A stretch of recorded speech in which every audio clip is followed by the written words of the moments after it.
бид нэр 25 оныхаа гүйцэтгэлийг ярьж байгаа шиг байна.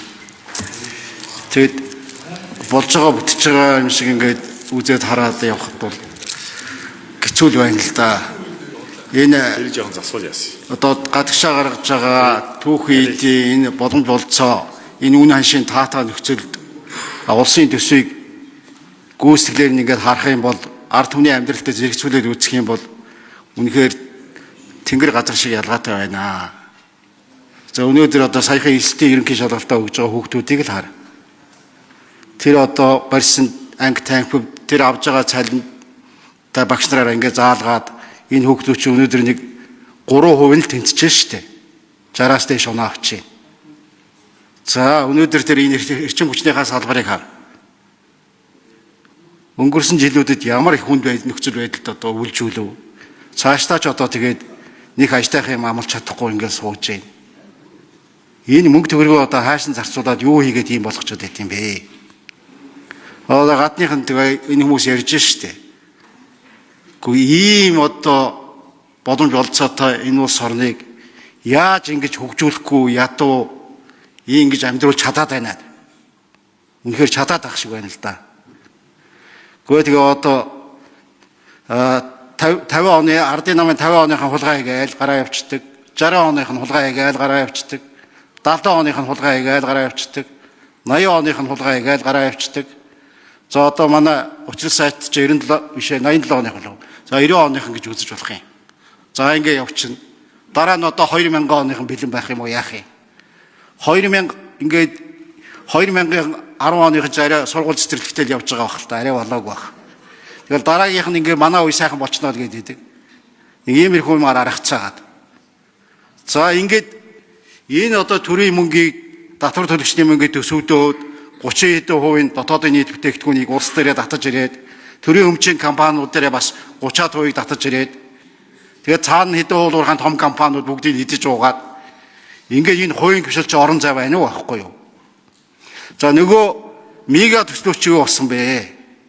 24 25 онд маш гоё мега төслүүд хэрэгжүүлнэ. Улс орон ингээд сэгчнээ хөгжнө гэсэн тэр юу болсон бэ? Тухайн үед эн чинь мега хулгай болно гэж би хэлж байсан. Өнөөдөр би одоо уучлахгүйгаа сууж байгаа байхгүй юу? Одоо энийг ярьдаг хүн хэн ч байхгүй. За энэ өмнөд Солонгос яагаад хөгжиж байгаа? Тэр ерөнхийлөгчдөө хариуцлага тоосч ядж байна. Тэргүүн гадагтай нь одоо 7 жилийн ялаавал явж байна. Тэр цүнх одоо авсан идлөө шүү дээ. За манад яаж гэнэ? Нэг дуурайгаад байдаг Сингапурын Ликва юучин улс орноо хөгжүүлээд өөрийнхөө тэр намынхаа нөхдүүдийг хуулийн хариуцлага тооцоо явуулсан байгаа. Тэгээ манайхаа яадгүй хэр Ликва юу тэр замыг сонгоцсон. Нөгөө нэг зам нь бол авилга хулгаатайгаа эвлэрээд явах байсан. Тэгээ ард түмнээ өгөөсгээд энэ замыг одоо манайхан сонгоо яваадах юм аа. Энийг одоо яах юм? За ганц нэг гялтайх юмнууд байна л да тэр саяхан оюу толгой молгой гэл те. Бага урээл бооцон тавьдаг. Тэр чигээрээ үлддэг. Тэгээ энэ авилга хулгай гэмт хэрэгтэйгээ тэмцэхгүй нөхцөлд улсын төсөв ямар ч байгаа нэмэр байхгүй. Тэгээ энэ одоо хуулийн дагуу амьдардаг. Мөрөөрөө ажиллаа хийж байгаа. Энэ хүмүүсийг одоо шийтгэж байгаа байхгүй юу? Энэ авилга хулгай гэмт хэрэгтэйгээ тэмцэхгүй байгаагаар өгөөсгөж байгаа байхгүй юу? Хүмүүс ч одоо бас юмны наад цааныг ойлгодог болсон байна шүү дээ.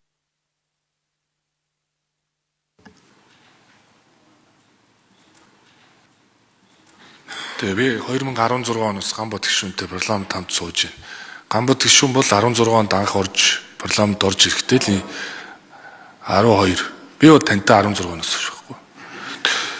Тэгэхээр 16 онд анх би одоо парламент орж ирсэн үеэс та ийм зарчим ярьдаг байсан. Улс төрд олон жил явхад бас Гамбат гишүүн шиг ингээд нэр цэвэр явна гэдэг хэцүү шүү.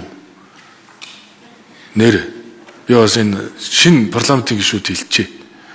Улс төрд олон жил суугаад нэр цэвэр ингээд зарчим дээр үнж явах хэцүү шүү. Айл намд ийм зарчимтай гишүүд байгаа.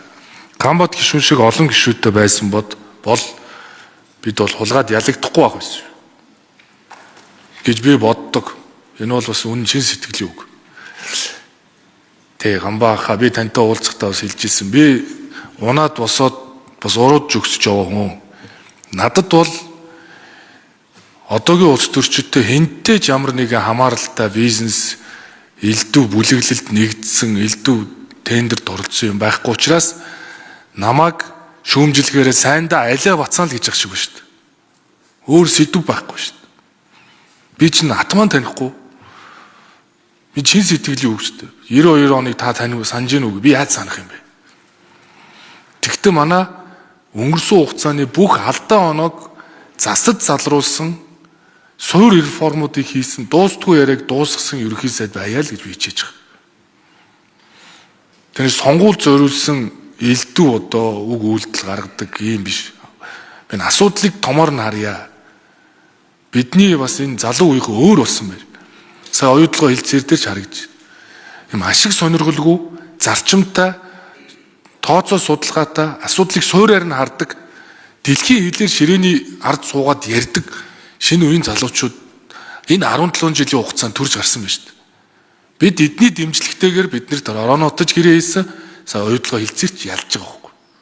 Гэхдээ 17 жилийн өмнө тухайн үеийнхэн бол зүтгэсэн. Гэхдээ энэ 17 жилийн хугацаанд тэр дэлхийн том компанитай нэг хэлээр ярьж мадлуулахгүй байх энд ингээд сууж байгаа энэ олон төрлийн албан агч нар бий болсон юм шүү дээ. Тэгээ энэ төрлийн албан агч нарыг бид нар хайрлж хамгаалж явж чадвал би бол хинтээ ч хилцэр хийж чадах юм байна гэдэг урам бас орчод байгаа шүү. Хулгаад ялагдахгүй юм байна гэдэг юм урам орчод байгаа. Бүр чадaltaй олон залуучуудыг би урьж оруулж нам харгалзахгүйгээр зөв хүмүүсийг бүрдүүлж би 28 онд бол би айгу гэрэлтэй ирээдүг хараад байгаа. Тийм учраас Гамбаахаа тэгээ тань шиг одоо олон хүмүүс орж ирэх ёстой. Тэгээ зарчимтай хэдүүл урагшлах ёстой. За яг нөгөө яриад байсан мега төслүүдээс одоо юу нь хэрэгжиж вэ? За оюу толгойн гайгүй болчихж байгаа шиг байна. 14 мега засаг л хийдчихлээ. За харин энэ зам тавины сайд чинь тэр нэг боломжгүй гэдээсэн тэр замыг холбоч уу яач вэ? Ямар ч байсан нөгөө энэ Улаанбаатарын төвдөр Улаанбаатарын дундуур нэг шатах дэлбэрэх юм явахааргүй болгож байгаа шиг байна. Өөр юу байна? За одоо хувийн гэрчлэлийг дэмжсэн ямар ажлуудыг хийч вэ? Хөвчлөл ер нь явагдав. Юу хөвчлөлцөө? За өмнө хийсэн ажлууд хаана байна тэр? Одоо банкныхаа хэдэн хувийг хөвчлөн өрнө гэдээсэн тэр явсан уу? За одоо энэ хувьцаа иргэд эзэмших ёстой. Тэр одоо ногдол ашиглаж тарааж байгаа компани байна уу? Говь энэ зэрэг. Тэр санхүүгийн зохицуулах орооны дараа овоо юм ярих гал хийх гээл хахад тэрийг үгүйсгээд байх шиг байх юм. Та сар залуу төрийн өмчт компаниуд дээр хамгийн зөв зарчим бол би сая Узбекистаны мөнгө босгосон зарчим гэж бодож. Яг хөрөнгө оруулалтын багц бий болгоод ашигтай компаниудынхаа тодорхой хувийг нийлүүлээд портфолио болгож гаргасан. Тэгээ сая 12 компанид санал явуулсан. Боддог BlackRock, Franklin Templeton Монголыг сонирхож шүү дээ. Би сая Дайланд форум дээр бас давгүй байлаа шүү дээ. Хүмүүс бас Монголыг бас эрүүлэр харж шүү дээ. Монголын шин засгийн газарт итгэж шүү дээ. Тэгэхээр төрийн өмчт компани хөрөнгийг босгох чиглэлээр бол би дэлхийн компанитай ажиллана.